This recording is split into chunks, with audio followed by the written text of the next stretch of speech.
बर्बाद करती थी, लोगों के टैक्स के पैसे को, खून पसीने के पैसे को बर्बाद करती थी। कोई उनसे पूछने वाला नहीं था क्योंकि सरकार उनकी चलती थी। वही तो आज भी चल रहा है।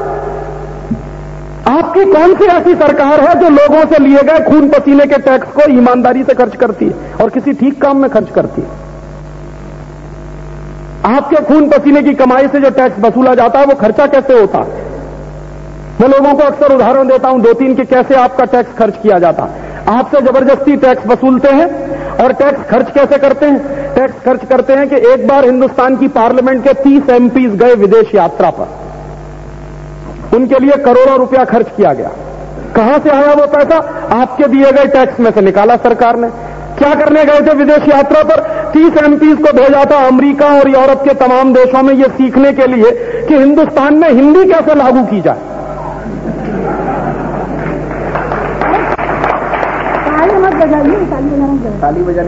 मैंने हिंदुस्तान में हिंदी कैसे लागू की जाए ये सीखने के लिए एमपीज गए थे अमेरिका और गए थे यूरोप। करोड़ों रुपया बर्बाद करके आए इस देश के लोगों के खून पसीने की कमाई का। क्या सीख कर आए होंगे ये आप भी जानते हैं, मैं भी जानता हूं, क्योंकि अमेरिका में हिंदी चलती नहीं, यूरोप में हिंदी चलती नहीं, तो क्या सीखेंगे वहां जाकर? एक काम जरूर किया होगा कि अपनी बीवी बच्चों के लिए कुछ खरीदारी करके ले आए होंगे।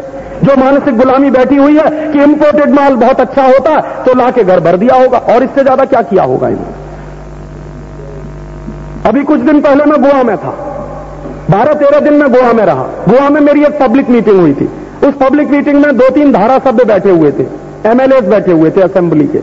मेरी मीटिंग में व्याख्यान खत्म होने के बाद एक एमएलए ने कहा, राजीव भाई आपसे एक बात कहना चाहता हूं। मैंने कहा कहो।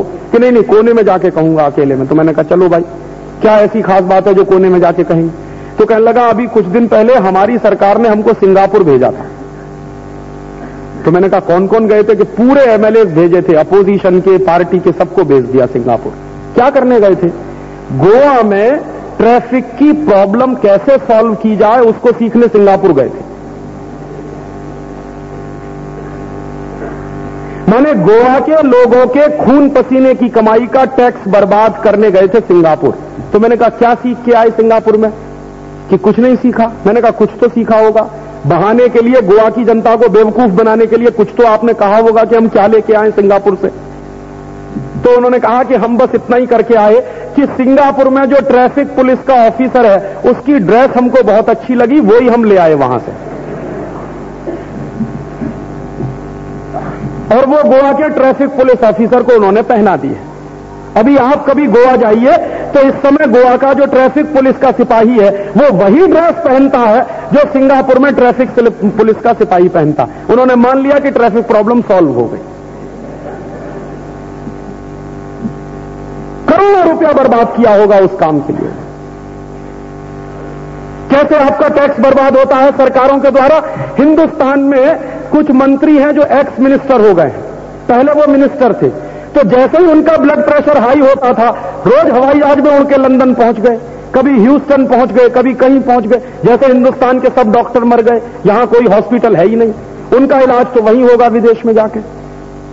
और ऐसे एक नहीं 57 एक्स मिनिस्टर्स हैं जो अपना इलाज कराने के लिए विदेश गए, जिसमें उन्होंने करोड़ों रुपया डुबो दिया इस देश के लोगों के खून पसीने की कमाई का।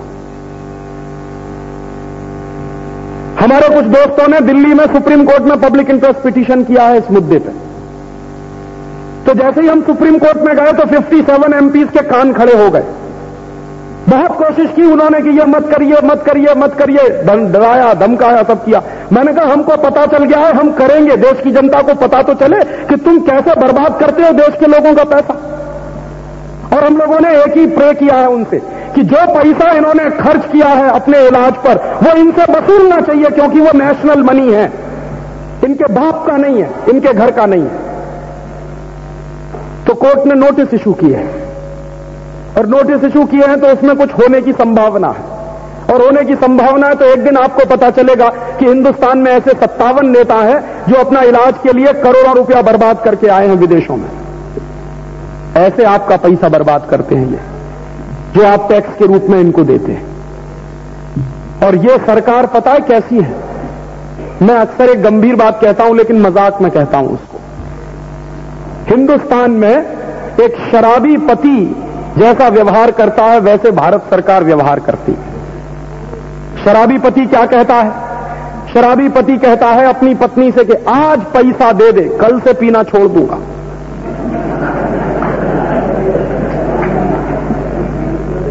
तो बीवी कहती है कि नहीं नहीं नहीं दूंगी नहीं दूंगी नहीं दूंगी, झगड़ा चलता रहता।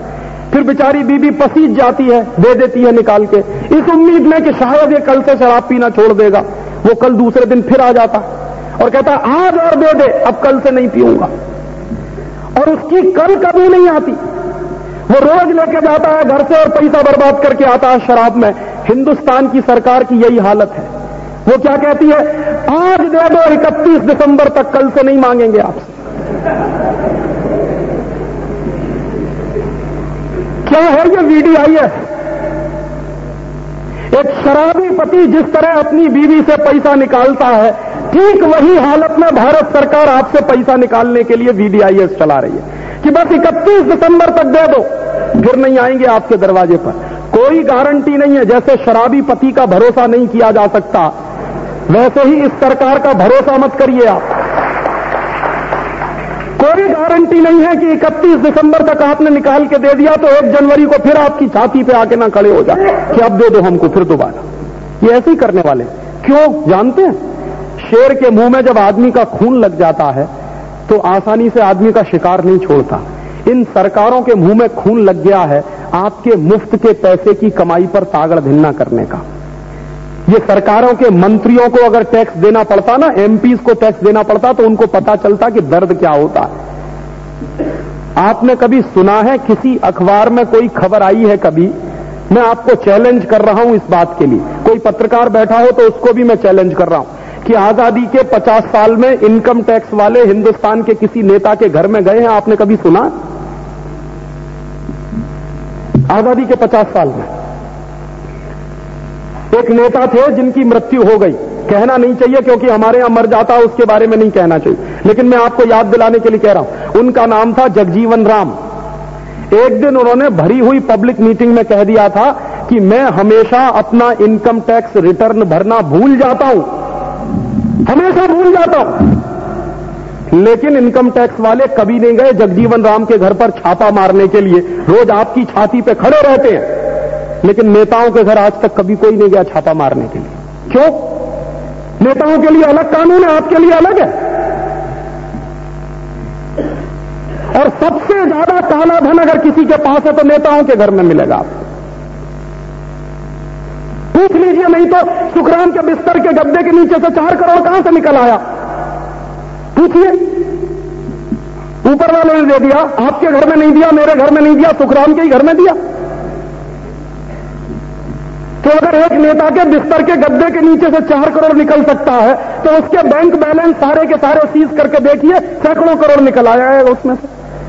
तो जिनके पास सबसे ज्यादा काला धन है, जो सबसे ज्यादा चोर और बेईमान है, उनके घर में इनकम टैक्स वाले कभी नहीं जाते, हिम्मत ही नहीं पड़ती उनकी जाने की। और आपको तोप दिखाते रहते हैं कि दे दो दे दो दे दो, नहीं तो कर देंगे चालान।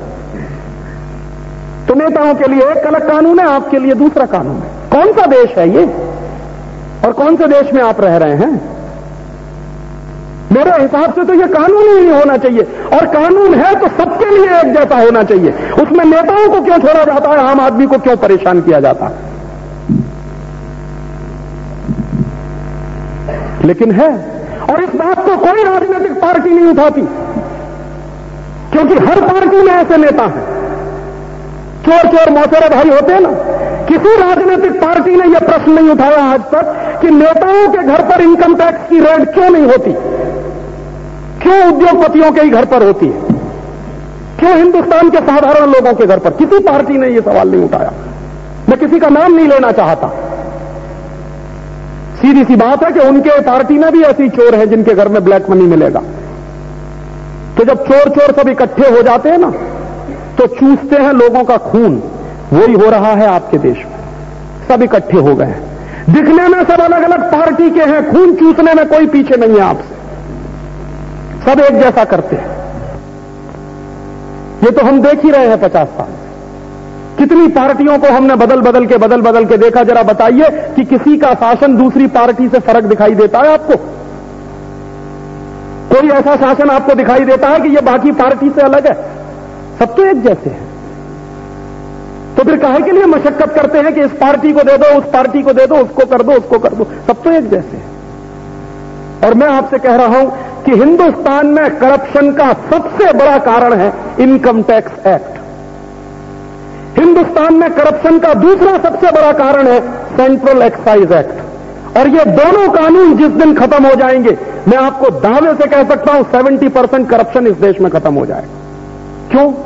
क्योंकि कोई भी पैसा काला और सफेद नहीं होता, पैसा पैसा होता है।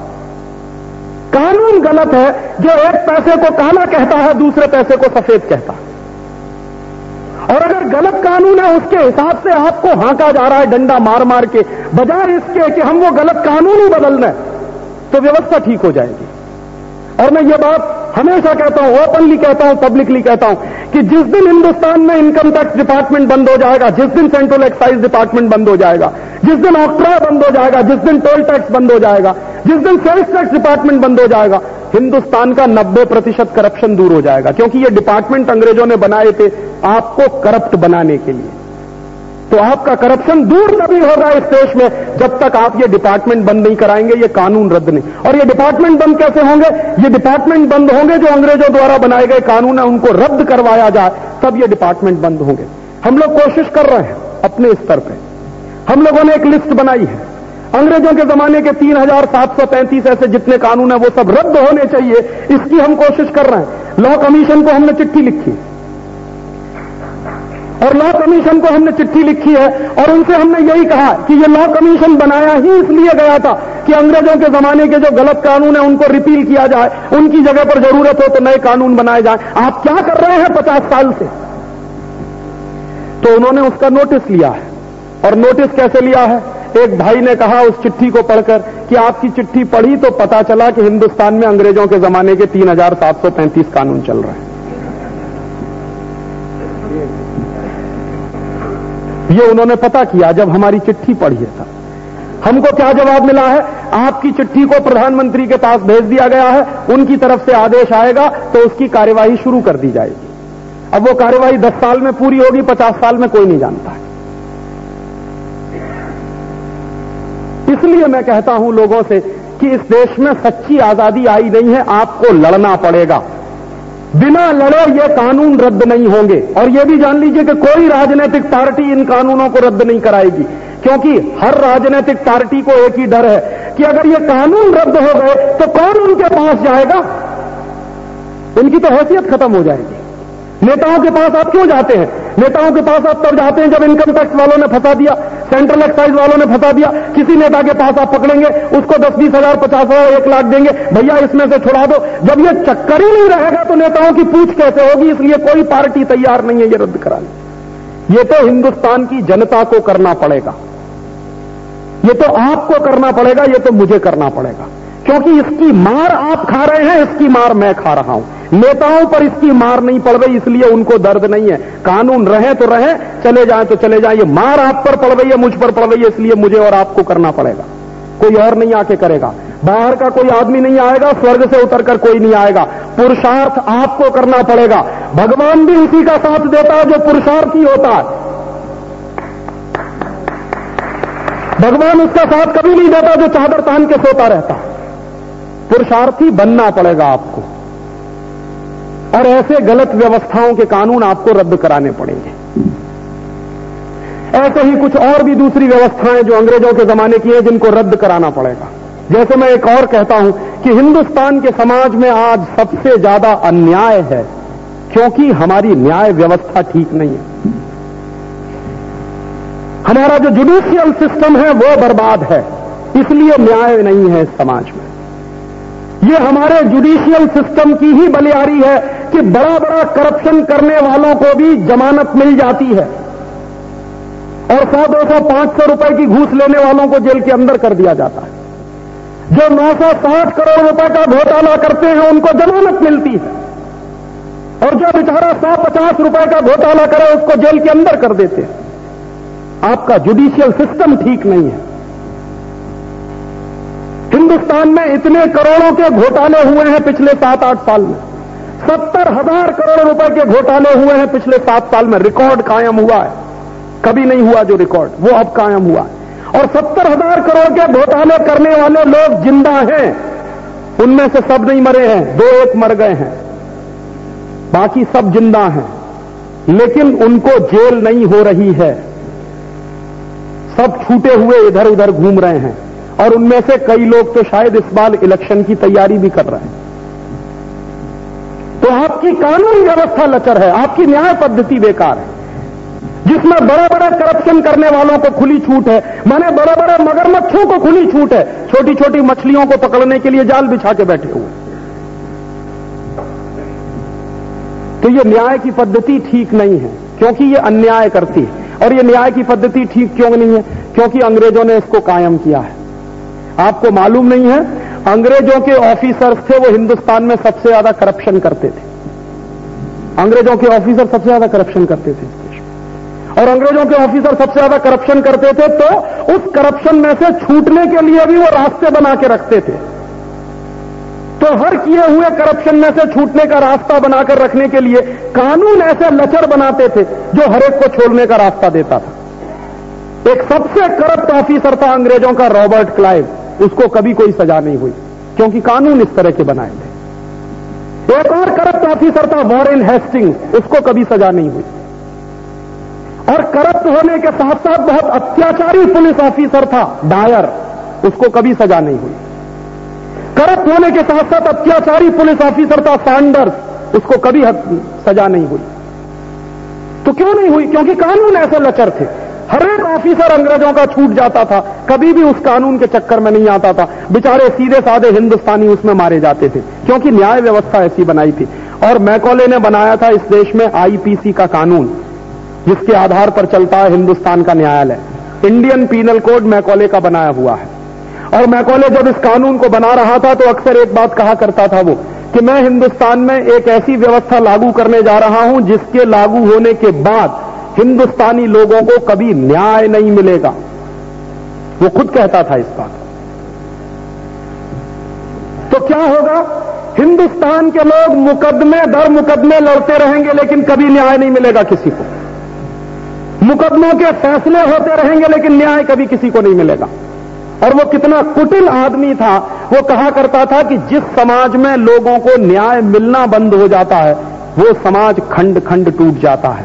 अन्याय जब ज्यादा बढ़ता है किसी समाज में, वही समाज सबसे जल्दी टूटता है। तो वो कहता था कि अन्याय जितना बढ़े, अंग्रेजों को उतना ही अच्छा।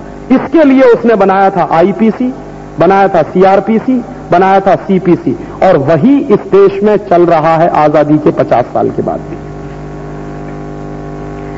मेरे कुछ दोस्त हैं जो अक्सर मुझको कहा करते थे कि अगर अंग्रेज नहीं आए होते तो हिंदुस्तान में कभी न्याय नहीं मिलता। अभी भी ऐसी गुलामी है दिमाग में बैठी हुई कि जो कहते हैं कि अगर अंग्रेज नहीं आए होते तो कभी न्याय नहीं मिलता। वो शरीर से दिखने में हिंदुस्तानी है, आत्मा सबकी अंग्रेजों वाली है। गलती से वो हिंदुस्तान में पैदा हो गई हैं, हाँ, नहीं तो वो सब यही कामना करते होंगे कि हम पैदा होते इंग्लैंड में या अमेरिका में या यूरोप में। गलती से भगवान ने उनको यहां भेज दिया, क्योंकि अंग्रेजों का गुणगान करने में उनका कोई मुकाबला नहीं कर सकता। तो ऐसे लोग अक्सर मुझसे कहते हैं कि अगर अंग्रेज नहीं आए होते तो हिंदुस्तान में न्याय नहीं मिलता कभी भी।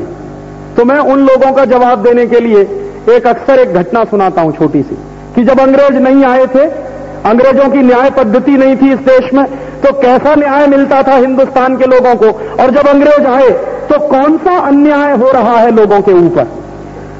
हमारे देश में जब अंग्रेज नहीं आए थे तो बहुत बड़े बड़े न्यायप्रिय राजा हुए हैं।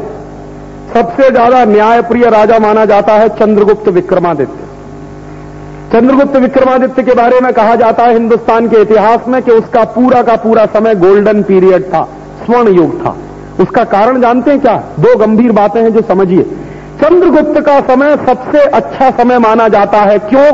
क्योंकि उस पूरे पीरियड में हिंदुस्तान के लोगों पर टैक्स सबसे कम था। चंद्रगुप्त का प्रधानमंत्री था, उसका नाम था चाणक्य। चाणक्य की एक पॉलिसी थी। चाणक्य बहुत बड़ा अर्थशास्त्री था, कम लोग जानते हैं इस बात को।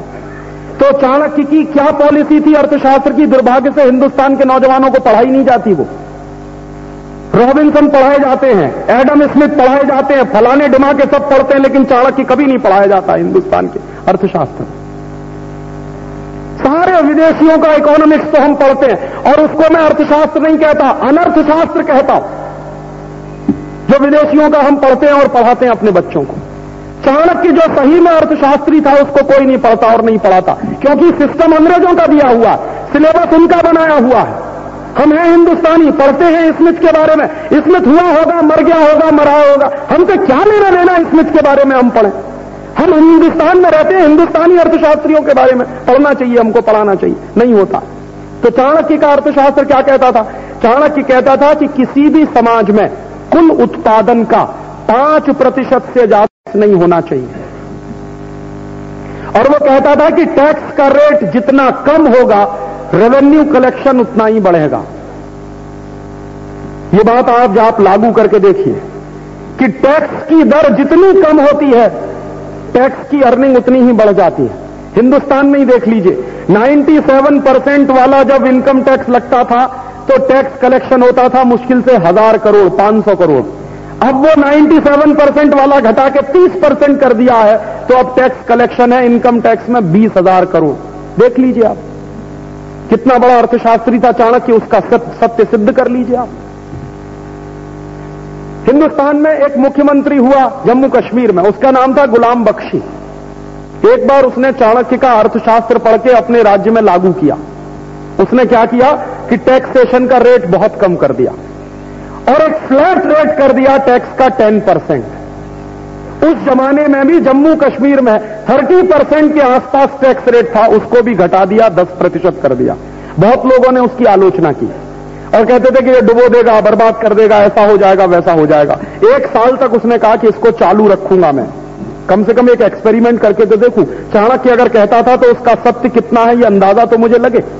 तो जैसे ही उसने 30% से 10% किया, जानते हैं उसका रेवेन्यू कलेक्शन कितना बढ़ गया? 300 टाइम्स।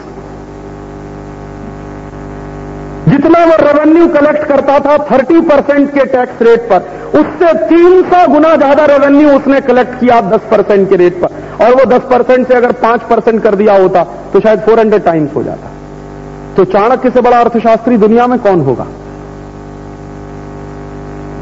तो इसलिए चंद्रगुप्त का समय गोल्डन पीरियड माना जाता है। और एक दूसरा कारण और था कि चंद्रगुप्त के समय में न्याय बहुत जल्दी मिलता था, देर नहीं लगती थी न्याय मिलने में। तो कितनी जल्दी न्याय मिलता था और कैसी थी न्याय व्यवस्था हिंदुस्तान की, उसका अंदाजा लगाइए। एक बार चंद्रगुप्त के राज्य में 2 महिलाओं में झगड़ा हो गया। झगड़ा किस बात का हुआ? एक बच्चा था, 2 महिलाएं थीं। एक महिला कहती थी मेरा बेटा, दूसरी महिला कहती थी मेरा बेटा। यह मुकदमा राजा के दरबार में गया। चंद्रगुप्त ने अपनी जुडिशियल काउंसिल बुलाई और जुडिशियल काउंसिल के सामने यह मुकदमा पेश हुआ। उस जमाने में क्या होता था? वकील नहीं होते थे, हर व्यक्ति को अपना मुकदमा पेश करना होता था। वादी खुद अपनी बात कहता था, प्रतिवादी अपनी बात कहता था। यह वकीलों का सिस्टम तो अंग्रेज लेकर आए इस देश में, हिंदुस्तान के लोगों की जेब काटने के लिए। आप जरा सोचिए कि मुकदमा आपको लड़ना, वकील क्या करेगा? अन्याय आपके साथ हुआ, वकील क्या करेगा? आपको चूसेगा जोंक की तरह से। यह अंग्रेजों की व्यवस्था है। हिंदुस्तानी न्याय व्यवस्था में वकील की जरूरत ही नहीं थी। क्यों? ऐसा माना जाता है कि वकील इंटरप्रिटेशन करता। और मैं आपको मेरा उदाहरण दे दूं, मेरे सुप्रीम कोर्ट में, हाई कोर्ट में इतने पब्लिक इंटरेस्ट लिटिगेशंस लगे हुए हैं कि एक भी वकील मेरे साथ आता नहीं। वो कहता है कि राजीव भाई आप जितना अच्छा इंटरप्रिटेशन कर सकते हो हम कभी नहीं कर सकते उसको कोर्ट में। और एक बार मुझे खुद कहा कोर्ट में एक न्यायाधीश ने, मैं उनका नाम नहीं ले सकता क्योंकि ये पब्लिक मीटिंग है, उन्होंने कहा कि तुम क्या बेवकूफी के काम कर रहे हो?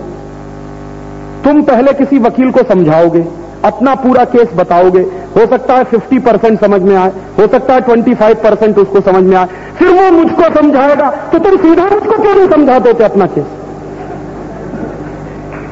ये बिचारियां कहां को ला रहे हो? मैंने कहा बात बिल्कुल सही है, हम यही तो कर रहे हैं। हम सीधे हमारा केस क्यों नहीं समझा सकते कोर्ट में जाके? काहे को ये वकीलों की दलाली बीच में है? और महात्मा गांधी इस प्रोफेशन को सबसे घटिया मानते थे, सबसे रद्दी मानते थे। वो कहते थे कि हिंदुस्तान में वकीलों की जमात जल्दी जल्दी खत्म कर दी जाए, उतना ही अच्छा देश के लिए, क्योंकि ये सिर्फ कुछ नहीं करते, दलाली खाते हैं और फिर क्या करते हैं, अपने हिसाब से इंटरप्रिटेशन करते हैं, सत्य को गलत सिद्ध कर देते हैं, गलत को सत्य सिद्ध कर देते हैं अपने स्वार्थ के लिए। अब बताइए कि जो आदमी सही को गलत और गलत को सही सिद्ध कर रहा है, वो आपको न्याय कैसे दिलवा सकता है? वो तो धंधा कर रहा है अपना। और हम फंस गए हैं ऐसे चंगुलों में। पहले तो मैं कहता था कि अंग्रेजी लूटने वाले थे, फिर ये अंग्रेज एक और जमात खड़ी कर गए हमको लूटने के लिए। तो चंद्रगुप्त के जमाने में न वादी की जरूरत होती, न वकील की जरूरत होती, वादी अपनी बात कहता था, प्रतिवादी अपनी बात कहता था, और वही न्याय की सबसे अच्छी व्यवस्था है, ये जान लीजिए। जिस व्यक्ति को न्याय चाहिए और जिसके ऊपर अन्याय हुआ है, वो जितने अच्छे से अपनी बात कह सकता है, उतने अच्छे से कोई दूसरा वकील नहीं कह सकता। जिसके ऊपर अन्याय हुआ है, जो दर्द उसके दिल में होगा अपनी बात कहने के लिए, वो कभी वकील नहीं कहेगा। ठंडे दिल दिमाग से वो कहता रहेगा, जैसे रोबोट मशीन होती है। आदमी के रिश्ते रोबोट मशीन जैसे नहीं होते हैं, उसमें संवेदनाएं होती हैं, गर्माहट होती है। लेकिन हिंदुस्तान का सत्यानाश किया अंग्रेजों ने ये वकीलों की जमात खड़ी करके। और वो वकीलों की जमात क्यों खड़ी की? क्योंकि उनको अपने हिसाब से इंटरप्रिटेशन कराने थे। तो वो आईपीसी, सीआरपीसी, सीपीसी की व्यवस्था ऐसी है जो खून पीती है हमारा, कभी न्याय नहीं मिलता।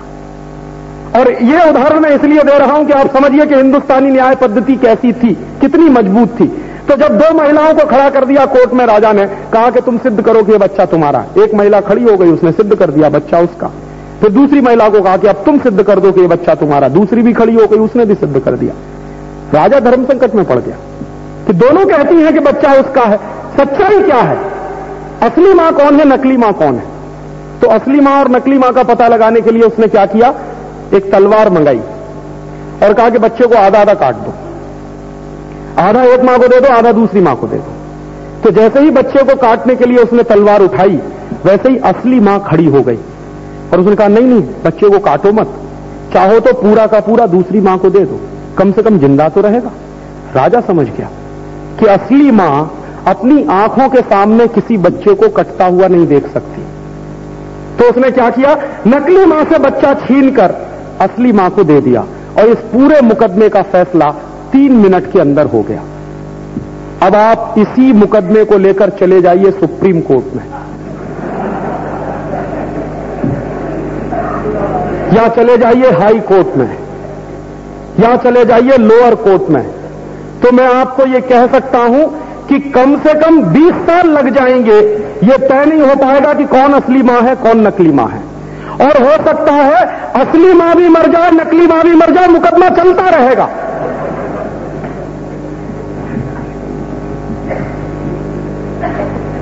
तो आप अंदाजा करिए कि जब अंग्रेज नहीं थे तो हमारी न्याय पद्धति कैसी थी।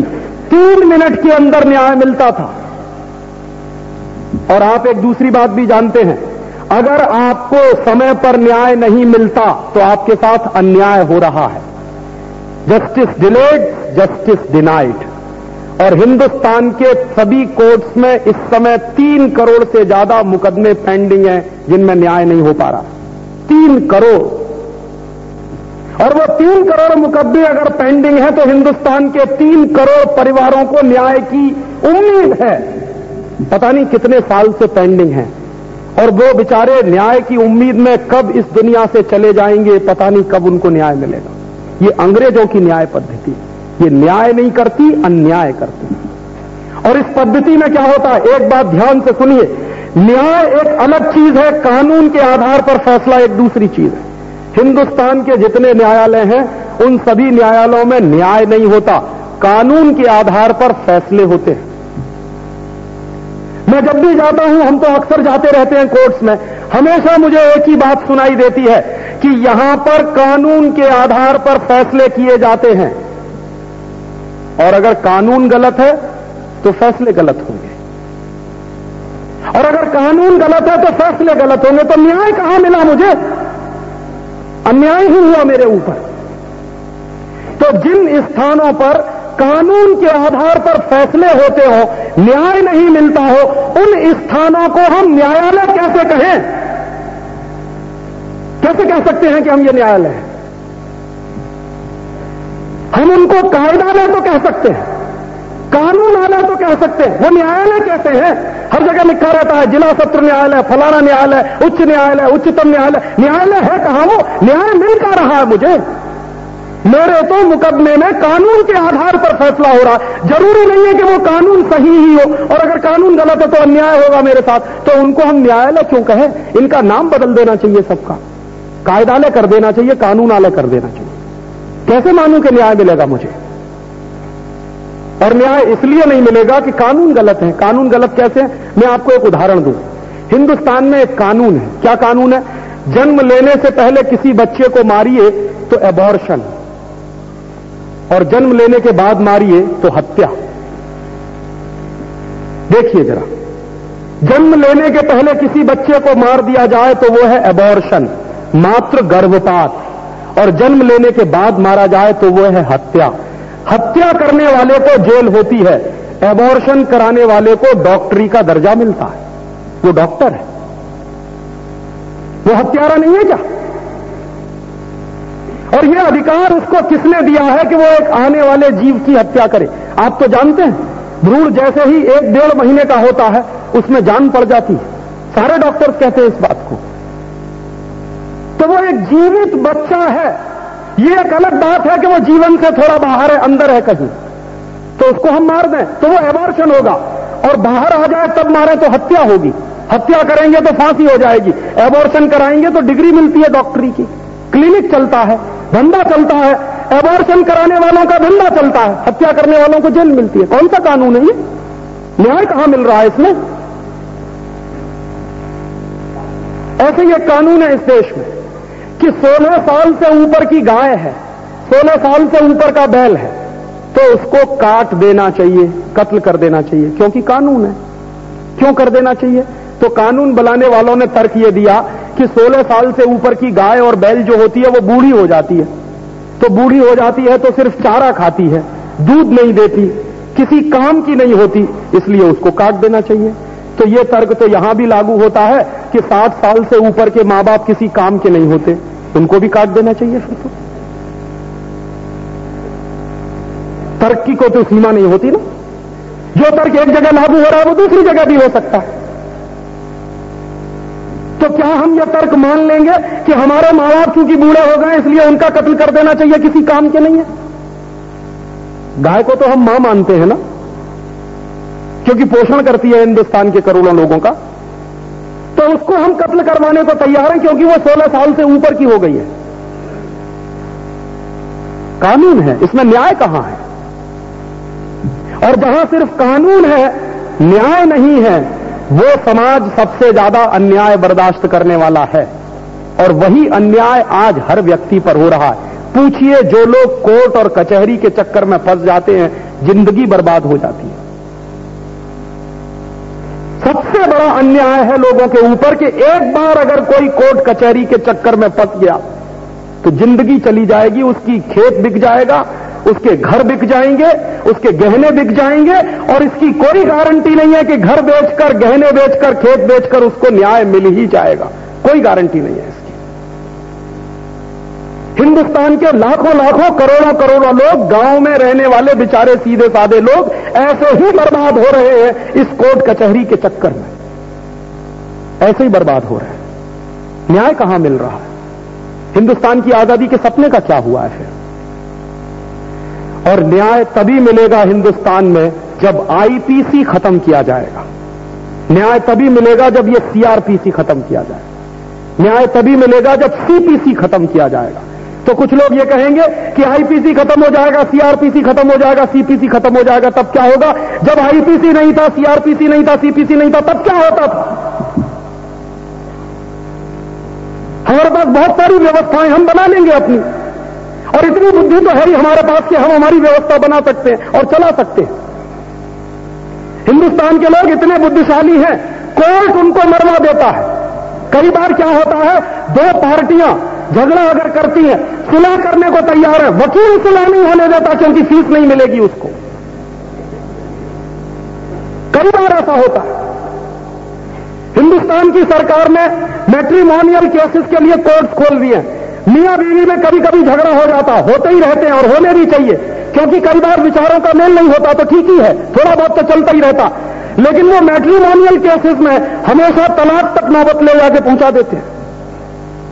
वो आपस में बेचारे मिल बैठ के कभी कोई सुलह कर सकते हैं, तलाक तक पहुंच जाती है नौबत। जब से हिंदुस्तान में ये केसेस हुए हैं, मुझे तो तलाक की संख्या सबसे ज्यादा नजर आ रहे हैं इस देश में। जब ये नहीं था तब इस देश में कम से कम तलाक तो नहीं हुआ करते। कस्तूरबा और महात्मा गांधी का जितना झगड़ा होता था आप कल्पना नहीं कर सकते, लेकिन कभी तलाक तक नौबत नहीं पहुंची। कस्तूरबा और गांधी जी के विचारों में बहुत जमीन आसमान का फर्क था, बहुत कम लोग ये बात जानते हैं। गांधी जी ने बहुत ईमानदारी से ये बात लिखी है माई एक्सपेरिमेंट विद ट्रूथ में। गांधी जी कुछ मायनों में बहुत ईमानदार थे, जीवन के अंदर जो कुछ है उसको लिख दिया उन्होंने कहा कि मेरे और उसके विचार में बहुत ज्यादा मतभेद है, लेकिन कभी तलाक तक नौबत नहीं पहुंची। आज तो हम देखते हैं, तो ये अन्याय की व्यवस्था है, न्याय की नहीं है। और इसके 1001 उदाहरण मैं आपको दे सकता हूं। इसलिए हमको एक दूसरा काम करना पड़ेगा। जैसे मैंने कहा कि अगर इस समाज से करप्शन खत्म करना है तो इनकम टैक्स, सेंट्रल एक्साइज, तमाम टैक्सेशन के डिपार्टमेंट बंद कराने पड़ेंगे, ये कानून रद्द कराने पड़ेंगे। और हिंदुस्तान के समाज से अन्याय खत्म करना है तो आपको ये न्याय की पद्धति रद्द करवानी पड़ेगी जो अंग्रेजों के जमाने की चल रही है। और ऐसे ये तीसरी बात कि अंग्रेजों ने हिंदुस्तान को बर्बाद करने के लिए एक और जो सबसे खतरनाक काम किया। कभी कभी एक बार मेरे एक दोस्त ने पूछा था कि तुम्हारे मन में इतना गुस्सा है, इतना जहर है, तुम अंग्रेजों को कौन से 2 कामों के लिए कभी माफ नहीं कर सकते? बाकी सब काम के लिए तुम चाहो तो उनको माफ कर दोगे। तो मैंने मेरे दोस्त को लिखा था, वो लंदन में रहता, उसने चिट्ठी से मुझको पूछा कि कौन से ऐसे 2 काम हैं जिनके लिए तुम कभी अंग्रेजों को माफ नहीं कर सकते? तो मैंने कहा मैं अंग्रेजों को 2 काम के लिए कभी माफ नहीं करूंगा। पहला, एक तो उन्होंने हिंदुस्तान की न्याय पद्धति को बर्बाद किया, और दूसरा उन्होंने हिंदुस्तान की शिक्षण पद्धति को बर्बाद किया। इन 2 कामों के लिए मैं कभी माफ नहीं कर सकता उनको। और ये दोनों काम एक ही व्यक्ति ने किए थे, मैकॉले ने। मैकॉले ने ही हिंदुस्तान की शिक्षण पद्धति बर्बाद की थी, मैकॉले ने ही हिंदुस्तान की न्याय पद्धति बर्बाद की थी। और वो मैकॉले की चलाई गई न्याय पद्धति आज तक चल रही है, मैकॉले की चलाई हुई शिक्षण पद्धति भी आज तक इस देश में चल रही है। मैकॉले ने क्या किया था? मैकॉले को भेजा गया था इंग्लैंड से बाकायदा एक मिशन पर, और वो मिशन क्या था? हिंदुस्तानी समाज को तोड़ना है, इसके लिए मैकॉले आया था। तो हिंदुस्तानी समाज को तोड़ने के लिए मैकॉले ने काफी अध्ययन किया था, और उस अध्ययन के बाद उसको जानकारी मिली कि हिंदुस्तानी समाज को तोड़ना है तो हिंदुस्तानी संस्कृति को तोड़ना पड़ेगा, नहीं तो ये समाज नहीं टूटेगा। और हिंदुस्तानी संस्कृति कैसे टूटेगी? बहुत अध्ययन करने के बाद मैकॉले इस निष्कर्ष पर पहुंचा कि हिंदुस्तानी संस्कृति जिस जगह से चलती है वो जगह तोड़ दो तो संस्कृति टूट जाएगी। तो वो जगह क्या थी? उसने कहा गुरुकुल, माने हिंदुस्तान में चलने वाले स्कूल्स और कॉलेजेस, जिनको बहुत सुंदर शब्द दिया गया है गुरुकुल। गुरुकुल से ज्यादा सुंदर शब्द कोई दूसरा नहीं है। स्कूल और कॉलेज उसकी तुलना में कहीं नहीं टिकता। तो गुरुकुल चलते थे इस देश। और कैसे गुरुकुल चलते थे? बहुत कम लोगों को मालूम है हिंदुस्तान में शिक्षण की पद्धति जितनी मजबूत रही दुनिया में शायद ही किसी देश में होगी। अंग्रेजों के आंकड़े हैं, अंग्रेजों का एक ऑफिसर था एडम स्मिथ, उसने कुछ सर्वे किया था, और सर्वे किया था हमारे लिए नहीं, अपने स्वार्थ के लिए, कि हिंदुस्तान के गुरुकुलों को कैसे तोड़ना है उसके लिए पहले समझना चाहिए। तो उन्होंने सर्वे किया। उस सर्वे की एक रिपोर्ट ये बताती है कि 1835 के साल में हिंदुस्तान की साक्षरता का प्रतिशत 100% था। 1835 में हम 100% लिटरेट थे 1835 तक। और क्यों थे हम 100% लिटरेट? उसका उसने सबूत दिया कि हिंदुस्तान में मद्रास प्रेसिडेंसी में उसने जब सर्वे किया सबसे पहला, तो मद्रास प्रेसिडेंसी हिंदुस्तान का माने 1/3 हिस्सा, जिसमें पूरा कर्नाटक आता था, पूरा आंध्र प्रदेश आता था, तमिलनाडु आता था, केरल आता था, और उड़ीसा का काफी बड़ा इलाका आता था। इतना पूरा हिंदुस्तान माने मद्रास प्रेसिडेंसी। तो मद्रास प्रेसिडेंसी का ऑफिस था एडम स्मिथ, उसने किया सर्वे। सर्वे की रिपोर्ट क्या आई? उसने कहा कि मद्रास प्रेसिडेंसी में कुल मिलाकर 1,47,000 गांव हैं, कुल मिलाकर पूरी प्रेसिडेंसी में। और मद्रास प्रेसिडेंसी में कुल मिलाकर 1,50,000 गुरुकुल हैं। ये उसका सर्वे है। आप जरा हिसाब लगाइए, हर गांव में एक गुरुकुल है। और हर गांव में एक गुरुकुल है, माने हर गांव में एक स्कूल या कॉलेज है। और अगर हर गांव में एक स्कूल और कॉलेज है तो साक्षरता तो 100% होने ही वाली है। एक दूसरी बात और बता दूं आपको, जो आपको आश्चर्य लगेगा, मुझे भी नहीं मालूम था। जब एडम स्मिथ का सर्वे में निकाल के लाया लंदन के हाउस ऑफ कॉमन्स की लाइब्रेरी से, तब मुझे पता चला। एडम स्मिथ ने एक दूसरी बात और लिखी आश्चर्यजनक, कि वो जो 1,50,000 गुरुकुल हैं, उनमें से 22,000 गुरुकुल उच्च शिक्षा के स्थान हैं, माने इंस्टीट्यूट फॉर हायर एजुकेशन, जिनको हम यूनिवर्सिटीज कह सकते हैं। 22,000, एक दो नहीं, 22,000। क्या शिक्षा उसमें दी जाती है? तो वो लिख रहा है कि उनमें 18 तरह के विज्ञान शास्त्र पढ़ाए जाते हैं, जिनके नाम भी हमको नहीं मालूम। क्या क्या पढ़ाते हैं? एस्ट्रोफिजिक्स 1835 में पढ़ाया जाता था इस देश में। उसको संस्कृत में जो कहते थे, आज उसका इंग्लिश इक्विवेलेंट है एस्ट्रोफिजिक्स। दूसरा पढ़ाते थे एस्ट्रोनॉमी। तीसरा पढ़ाते थे वैदिक मैथमेटिक्स। और वैदिक मैथमेटिक्स के कैलकुलेशंस ऐसे हैं कि आप 3-4 सूत्र सीख लीजिए, कैलकुलेटर से जल्दी कैलकुलेशन आप कर सकते हैं। वैदिक मैथमेटिक्स में ऐसे कई फॉर्मूले। हमारी एक कोई बहन है, उसका नाम है शकुंतला देवी, तो कहा जाता है कि वो कंप्यूटर से ज्यादा तेज खेल, उनको कुछ नहीं मालूम, वैदिक मैथमेटिक्स की मास्टर है वो, बस और कुछ नहीं। तो वैदिक मैथमेटिक्स उनको इतना जबरदस्त आता है कि वो आप उनको 1000 संख्या का मल्टीप्लिकेशन दे दीजिए, सेकंड्स में वो जवाब दे सकती हैं। वो फॉर्मूले थे वैदिक मैथमेटिक्स में, वो पढ़ाया जाता था इस देश में। क्या पढ़ाया जाता था? नीति शास्त्र, जिसको आज हम कहते हैं मॉरल एजुकेशन। एक्चुअली वो था नीति शास्त्र।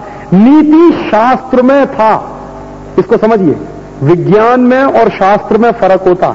नीति विज्ञान नहीं था, माने मॉरल साइंस नहीं था, नीति शास्त्र था। ऐसे ही था विधि शास्त्र, माने लॉ का एजुकेशन, वो भी शास्त्र था। और ऐसे 18 बड़े विज्ञान पढ़ाए जाते थे। और पढ़ाया जाता था सिविल इंजीनियरिंग में ये जितनी टेक्नोलॉजी है स्ट्रक्चरिंग की, जिसको आप आर्किटेक्ट कहते हैं, हिंदुस्तान से बड़ा आर्किटेक्ट दुनिया में कहीं नहीं है। जो हिंदुस्तान का आर्किटेक्चर है दुनिया में कहीं नहीं मिलेगा आपको, चले जाइए किसी भी देश में। और मैंने तो यूरोप देखा है, यूरोप में बहुत सारी ऐसी बिल्डिंगें हैं जो हिंदुस्तान के आर्किटेक्ट की नकल करके बनाई गई हैं। मैं तो इस बात का क्लेम करने वाला हूं कि एक भी बिल्डिंग यूरोप में ओरिजिनल नहीं है। चर्च के जितने स्ट्रक्चर हैं वो हिंदू मंदिरों पर से नकल किए गए हैं। एक भी चर्च का स्ट्रक्चर यूरोप में ओरिजिनल नहीं है। फ्रांस का जो सबसे बड़ा चर्च माना जाता है नोत्र-दाम, नोत्र-दाम चर्च हिंदुस्तान के मंदिर की बिल्कुल नकल है। और नोत्र-दाम चर्च के पास एक जमाने में कहते हैं शिवजी का मंदिर हुआ करता था। कभी मौका मिला तो आपसे इस विषय पर बात करने आऊंगा। हेरिटेज क्या है हमको मालूम नहीं है, वो अपना पूरा एक लेक्चर ही हो जाएगा 3 घंटे का, इसलिए मैं वो विषय में नहीं लाना चाहता। मैं सिर्फ एजुकेशन की बात कर रहा हूं कि हिंदुस्तान में एजुकेशन कैसा पढ़ाते थे। और 1790 तक हिंदुस्तान में सर्जरी की शिक्षा देने वाले 2000 कॉलेजेस थे। सर्जरी पढ़ाई जाती थी इस देश में। 1790 के साल की बात कर रहा हूं। इंग्लैंड में सर्जरी हिंदुस्तान से गई है। 1790 में हिंदुस्तान में प्लास्टिक सर्जरी होती थी। आप पूछेंगे मुझे कैसे पता चला? एक अंग्रेज ऑफिसर था 1790 के साल में, उसका नाम था कर्नल कूट। तो कर्नल कूट क्या हुआ था, हैदर अली से लड़ने आया था। हैदर अली से कई बार लड़ाइयां हुई हैं अंग्रेजों की। तो कर्नल कूट हैदर अली से लड़ने आया, हर बार हार के गया। आखिरी बार जब वो लड़ाई करने आया तो हैदर अली ने कहा कि अब तुझको जिंदा नहीं छोड़ूंगा। बार बार आता है, बार बार लड़ता है, कभी हरा के भी तो देख। कभी नहीं हरा पाया वो हैदर अली को। तो हैदर अली ने एक बार फैसला कर लिया कि ये लड़ाई आखिरी लड़ाई होगी। उसने कहा बार बार ये चूहा बिल्ली का खेल खेलने से फायदा क्या। तो जब हारा है कर्नल कूट आखिरी युद्ध में, तो वो साल था 1790 का। तो हैदर अली ने पता है क्या किया, उसकी नाक काटी थी उसकी। और हमारे देश में उस जमाने में एक प्रथा होती थी कि नाक कटवा के आए हैं माने बेइज्जती करके आया है, बेइज्जती करवा के आया। उसने मारा नहीं, नाक काटी उसकी और कहा कि जब तुम कटी हुई नाक से वापस इंग्लैंड जाओगे तो दोबारा आने की हिम्मत नहीं करोगे। तो कटी हुई नाक को लेकर भागा कर्नल कूट घोड़े पर। हैदर अली की सीमा से जब बाहर निकला तो एक गांव में एक विद्यार्थी उसको मिला, तो उसने देखा कि नाक से खून बह रहा है और नाक कटी हुई है। तो उस विद्यार्थी ने उससे कहा कि ये कहां जा रहे हो? तो वो झूठ बोलता, कहता चोट लग गई है। तो उसने कहा ये चोट लगी हुई बात नहीं है, ये तो नाक काटी गई। लेकिन फिर भी वो विद्यार्थी इतना अच्छा है कि कर्नल कूट से कह रहा इशारे में, क्योंकि भाषा नहीं समझते, वो कह रहा है कि तुम मुझे 1-1.5 घंटे का समय दो, मैं तुम्हारी नाक जोड़ दूंगा। तो कर्नल कूट को पहले तो विश्वास नहीं हुआ, फिर कहता है मरता क्या ना करता, खून निकल रहा है इतना। तो उसने कहा चलो ठीक है। तो उसने बच्चे ने ऑपरेशन किया है, जिसकी उम्र उस जमाने में 21 साल के आसपास की है, उस विद्यार्थी की, और 1.5 घंटे ऑपरेशन चला है। 1.5 घंटे ऑपरेशन चलाने के बाद उस विद्यार्थी ने कर्नल कूट को अपने घर में 3 दिन रखा और 3 दिन के बाद उसको फ्री कर दिया कि अब तुम जा सकते हो। कर्नल कूट लौट के लंदन गया है और उसने ये पूरी घटना ऑटोबायोग्राफी के रूप में लिखी और वो किताब मेरे पास है इस समय, 1790 की है। अब कितनी मुश्किल से मिली होगी वो आप मत पूछिए मुझसे, लेकिन वो है मेरे पास और उस किताब को मैं संभाल के रखा हुआ हूं ये सिद्ध करने के लिए कि 1790 में हिंदुस्तान में प्लास्टिक सर्जरी होती थी। फिर कर्नल कूट ने क्या किया, अपने एक दोस्त को कहा है कि तुमको अगर कुछ सीखना है तो हिंदुस्तान जाओ, तुमको कुछ नहीं आता यहां पर। तो लंदन में कह रहा है। तो अपने किसी दोस्त को उसने हिंदुस्तान भेजा है, वो मद्रास में रहा है, प्रेसिडेंसी के आसपास के गांव में घूमा है, 25-30 साल उसने अध्ययन किया है, लौट के वापस गया है तो लंदन में FRS की स्थापना की है, fellow of the royal society की, जिसमें आज डिग्री लेने के लिए हमारे डॉक्टर भागे भागे जाते हैं।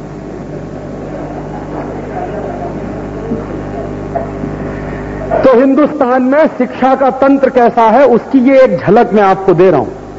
दूसरी झलक वो आज आप देख सकते हैं कि हिंदुस्तान में जितने मंदिर बनाए गए हैं, जितनी इमारतें बनाई गई हैं, उनमें से एक भी इमारत गिरती नहीं। जैसे आज बनाए गए पुल 2 दिन बाद गिर जाते हैं, वो इमारत नहीं गिरती। कितने बड़े बड़े किले बने हुए हैं।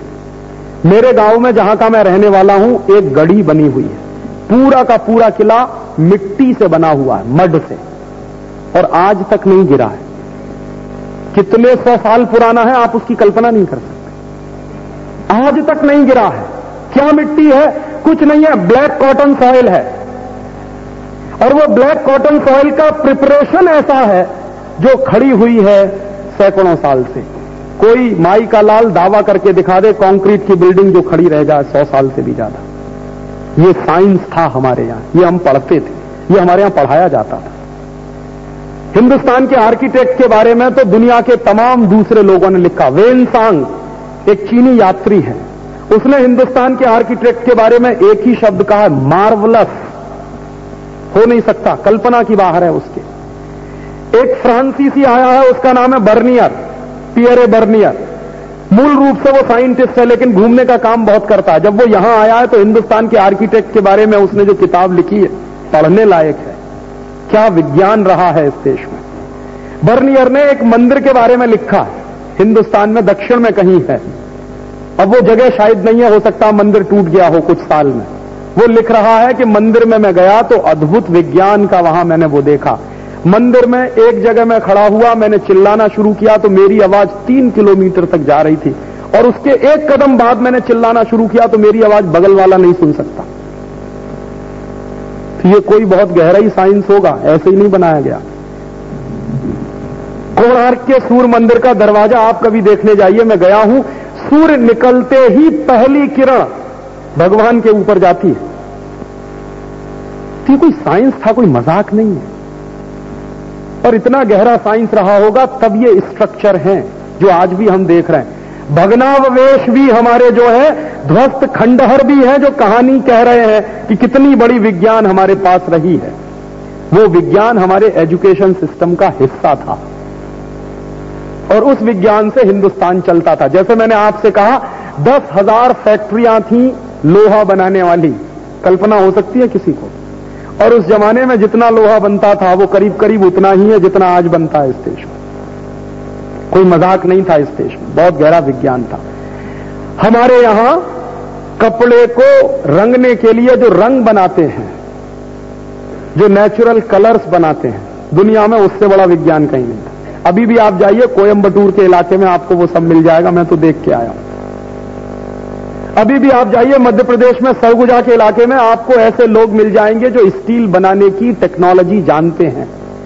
सरकार ने उनके हाथ बंद कर दिए हैं कानून बनाकर के वो स्टील नहीं बना सकें, वो रॉ मटेरियल नहीं ले सकते। जापान की कंपनी रोज रॉ मटेरियल लेके जाती है, उनको रॉ मटेरियल लेने की पाबंदी है। इतना गहरा विज्ञान इस देश में रहा है और वो सब हमारे एजुकेशन सिस्टम का हिस्सा था। और कितना ग्लोरियस एजुकेशन सिस्टम रहा है, वो सारे डॉक्यूमेंट्स में पब्लिश करने वाला हूं, कुछ दिन के बाद आ जाएंगे आपके बीच में, तो आपको अंदाजा लगेगा कि क्या एजुकेशन सिस्टम रहा। उस एजुकेशन सिस्टम को बर्बाद करने के लिए आया था मैकॉले, और उसने सबसे पहला काम क्या किया कि हिंदुस्तान की शिक्षण पद्धति को बर्बाद करना है अगर प्रैक्टिकली, तो पहले लोगों के दिमाग में इसके प्रति हीन भावना पैदा करनी पड़ेगी।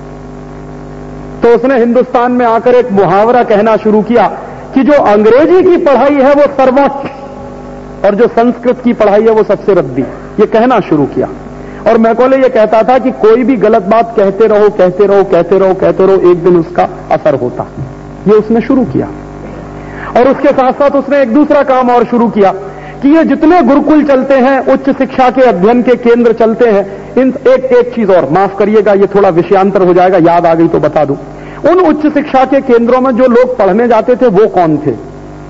हमारे देश में एक बहुत बड़ी गलतफहमी है जो अंग्रेजों ने हमारे दिमाग में डाली कि ब्राह्मणों ने शूद्रों को पढ़ने नहीं दिया कभी। ये सबसे बड़ी गलतफहमी है और इसके आधार पर हिंदुस्तान के समाज में जो मारकाट हुई है उसका मैं वर्णन नहीं कर सकता।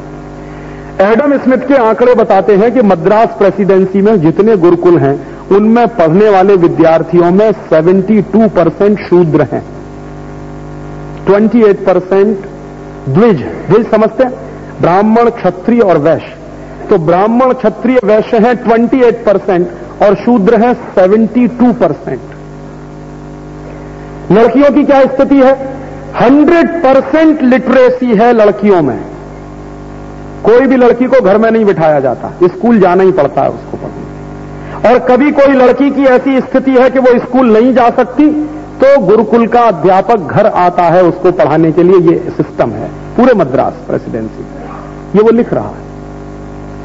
और वो कह रहा है कि शूद्रों का प्रतिशत इसलिए ज्यादा है पढ़ाई में क्योंकि हिंदुस्तानी समाज में वो सबसे ज्यादा स्किल्ड लोग हैं जिनको हम शूद्र कहते हैं, सबसे ज्यादा स्किल्ड। जितनी टेक्नोलॉजी है वो सब उन्हीं के कब्जे में है। ये शूद्र ही है जो स्टील बनाते हैं, ये शूद्र ही है जो घड़े बनाते हैं, ये शूद्र ही है जो बर्तन बनाते हैं, ये शूद्र ही है जो कपड़ा बनाते हैं, ये शूद्र ही है जो जीवन जरूरत की सारी चीजें बनाते हैं। तो जितनी टेक्नोलॉजी है वो उनके पास है। और वो खुद लिख रहा है कि सिस्टम इतना अच्छा है कि टेक्नोलॉजी का ट्रांसफर तुरंत होता, उसमें समय नहीं लगता। माने एक बाप है, उसने अपने बेटे को सिखा दिया, अब बेटा अपने बेटे को सिखा रहा है, उसका बेटा अपने बेटे को सिखा रहा है। माने पीढ़ी दर पीढ़ी हजारों साल वो टेक्नोलॉजी ट्रांसफर होती चली आ रही है। अब देखिए आज का दिमाग हमारा कितना गुलाम है। मैं ये मजाक के लिए नहीं कह रहा हूं, गंभीरता से कह रहा हूं कि उस जमाने में जो आदमी किसी काम में लगा है तो पूरे परिवार के साथ लगा है। अगर कोई स्टील बना रहा है तो उसका पूरा परिवार स्टील प्रोडक्शन में लगा हुआ है। तो उसके छोटे छोटे बच्चे भी हैं, उसकी पत्नी भी है, उसकी बहन भी है, उसका भाई भी है, तो पूरा परिवार उस प्रोडक्शन में इन्वॉल्व है। आज अगर आपका 14 साल का बच्चा प्रोडक्शन में इन्वॉल्व है तो कहेंगे चाइल्ड लेबर है। इस गंभीरता को समझिए कि उस समय बच्चे से लेकर बड़े तक सब इन्वॉल्व हैं प्रोडक्शन में। तो प्रोडक्शन इतना है कि हम 33% एक्सपोर्ट कर रहे हैं। अब हम कह रहे हैं कि 14 साल का बच्चा अपने पिताजी के साथ किसी काम में लगा हुआ है तो वो चाइल्ड लेबर हो गया। तो आपने क्या किया कि उसको चाइल्ड लेबर डिक्लेयर करके जो टेक्नोलॉजी ट्रांसफर होने वाली थी उसको तोड़ दिया बीच में से। और कहां ले जाके पटक दिया आपने? किसी अंग्रेजियत के स्कूल में, जहां वो ऐसी कोई टेक्नोलॉजी सीखने वाला नहीं, कभी नहीं, जीवन में नहीं। तो हमने क्या किया, अंग्रेजों ने क्या किया कि ये जो टेक्नोलॉजी का ट्रांसफर हो रहा था एक पीढ़ी से दूसरी, दूसरी से तीसरी, उसको तोड़ दिया एक कानून बनाकर। और वही कानून हिंदुस्तान की सरकार आज भी चला रही है इस देश में, चाइल्ड लेबर के नाम पर। रोज टेलीविजन पे एडवर्टाइजमेंट आता। अब आप सोचिए कि यूरोप में, मैंने मेरी आंखों से देखा है, 14 साल के बच्चे अखबार बेचते हैं, 12 साल के बच्चे अखबार बेचते हैं। तो वहां कहा जाता है कि ये सेल्फ सफिशिएंट है, सेल्फ रिलायंट है। मेरे देश में 14 साल का बच्चा काम करके रोटी कमा रहा तो कहते हैं चाइल्ड लेबर है। अमेरिका में तो आप कल्पना नहीं कर सकते कि कोई बच्चा बिना श्रम किए हुए पढ़ाई कर सकता, क्योंकि इतना महंगा है पूरा सिस्टम। यूरोप में भी यही हालत है, मैंने मेरी आंखों से देखा। रेलवे स्टेशन पर अखबार बेच रहे हैं, फिर स्कूल जा रहे हैं, फीस की व्यवस्था कर रहे हैं, सफारी कर रहे हैं कार की, पैसा मिल रहा है, फिर स्कूल में पढ़ाई कर रहे हैं। तो वहां चाइल्ड लेबर जो है, अमेरिका में शायद सबसे ज्यादा बच्चे हैं जो काम करते हैं फैक्ट्रियों के अंदर अपनी पढ़ाई करने के लिए, तो उनको कहते हैं कि वो सेल्फ सफिशिएंट है, सेल्फ रिलायंट है। मेरे देश के बच्चे काम करें तो चाइल्ड लेबर है। अब सोचिए कि ये सरकार कितनी अंग्रेजियत वाली है। मैकॉले भी ऐसे ही सोचता था, हमारी सरकार भी ऐसे ही सोचती है। और रोज आपको टेलीविजन पे विज्ञापन ऐसे ही दिखाया जाता है कि आप अत्याचार कर रहे हैं अगर 14 साल के बच्चे से काम ले रहे हैं। वहां क्या है, 14 साल का बच्चा काम कर रहा है तो आत्मनिर्भर बन रहा है। मेरे देश में वो अत्याचार घोषित कर दिया है सरकार ने। ये है मानसिक गुलामी, ये है अंग्रेजियत की गुलामी। और ऐसे ही तोड़ा था उसने हमारे देश के गुरुकुलों से चलने वाले एजुकेशन सिस्टम को। और उस एजुकेशन सिस्टम को तोड़ने में जो सबसे बड़ी सफलता मिली मैकॉले को, वो एक कानून के आधार पर मिली। उस कानून का नाम है इंडियन एजुकेशन एक्ट। उसके आधार पर उसने क्या किया, यूनिवर्सिटीज बनवाई और उन यूनिवर्सिटीज को मान्यता दी गई।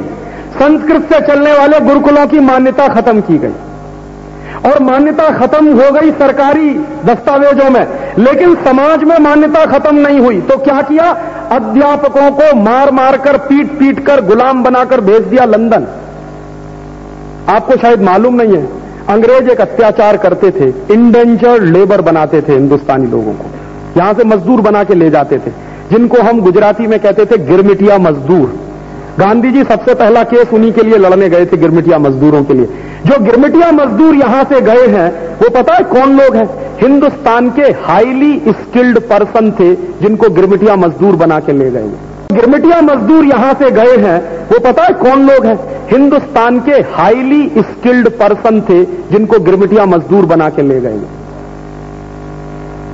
हिंदुस्तान के हाईली स्किल्ड लोगों को कैसे बर्बाद किया, या तो वो ले गए मजदूर बना के और वहां जोत दिया उनको खेत में हल के साथ, खेत में जोता जाता था हल के साथ। गांधी जी जब देखने गए थे डरबन के आश्रम में तो उनको आश्चर्य हुआ था कि आदमी खेत में हल चलाता, ऐसे ही जैसे बैल के कंधे पे हल रखा होता। और दूसरा काम क्या किया था अंग्रेजों ने कि हिंदुस्तान के हाईली स्किल्ड पर्सन्स को जो बनाते थे इतना बेहतरीन कपड़ा कि एक छोटे से रिंग में से तार निकल जाता था पूरा थान, ऐसे लोगों के हाथ काट दिए थे, अंगूठे काट दिए थे। यही सब किया था मैकॉले ने और मैकॉले के पहले के अधिकारियों ने। ऐसे बर्बाद किया है इस देश को। और स्किल्ड पर्सन्स को बर्बाद करने के लिए उसने कानून बना के लागू करवा दिया और पूरा सिस्टम उसने सत्यानाश कर दिया। फिर भी क्या था, फिर भी इस देश में जो सच्चाई है वो ये थी कि उसने यूनिवर्सिटीज चलाए, चले नहीं, कॉन्वेंट स्कूल चलाए, चले नहीं। सबसे पहले कॉन्वेंट स्कूलों को कहा जाता था फ्री स्कूल्स, चले नहीं, बंद हो गए। अंग्रेजों की सरकार ने हिंदुस्तान में कुछ 350 कॉन्वेंट स्कूल चलाने की कोशिश की, एक भी नहीं चला। थोड़े दिन चला, बंद हो गया, चला, फिर बंद हो गया। बाद में अंग्रेजों की सरकार ने क्या किया कि हिंदुस्तान के कॉन्वेंट स्कूलों को चलाने के लिए जरूरी है कि जो अंग्रेजों की नौकरी कर रहे हैं हिंदुस्तानी ईस्ट इंडिया कंपनी में, उनको अपने बच्चों को कंपलसरी कॉन्वेंट स्कूल में भेजना ही पड़ेगा। और एक दूसरा काम और किया उन्होंने कि कुछ हिंदुस्तानी एजेंटों को खड़ा किया जो अंग्रेजी सिस्टम को इस देश में लागू करवाएं। तो एक सबसे बड़ा एजेंट मिला उनको, राजा राम मोहन राय। जिसके बारे में हमारे इतिहास में कहते हैं कितना बड़ा हीरो। सच्चाई यह है कि वो अंग्रेजों का एजेंट था। बहुत कम लोग जानते हैं और हमारे इतिहास की किताबों में बताया भी नहीं गया जानबूझकर। Raja Rammohan Roy British east India company के कलकत्ता के ऑफिस में क्लर्क था।